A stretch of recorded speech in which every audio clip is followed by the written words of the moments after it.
Sebagai dampak pandemi COVID-19, terlebih pembelajaran hingga ujian dilakukan secara daring.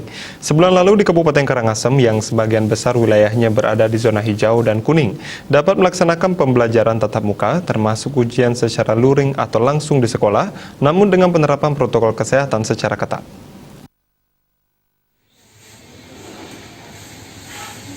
Sebulan lalu, Kabupaten Karangasem memulai pendidikan secara tatap muka di sekolah. Kini jelang akhir tahun ajaran, siswa kelas 6 SD melaksanakan ujian sekolah.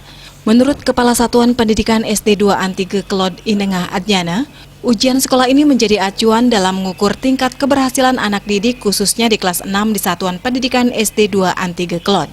Setiap akhir masa pembelajaran memang wajib dilaksanakan evaluasi. Satuan Pendidikan SD 2 Antige Kelod menggelar ujian sekolah dari hari Jumat 7 Mei 2021 hingga Senin 17 Mei 2021.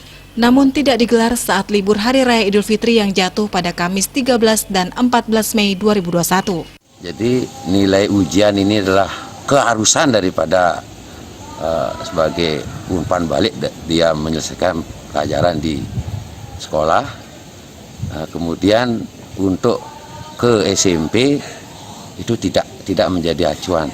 Jadi kami harapkan semua siswa untuk bisa melanjutkan ke SMP karena itu merupakan amanah dari undang-undang, yaitu mewujudkan atau mensukseskan belajar 9 tahun. Pelaksanaan ujian tetap menerapkan dengan ketat protokol kesehatan Prokes 6M sebagai upaya memutus penyebaran COVID-19. Prokes 6M ini meliputi memakai masker standar dengan benar, mencuci tangan, menjaga jarak, mengurangi bepergian, meningkatkan imun dan mentaati peraturan.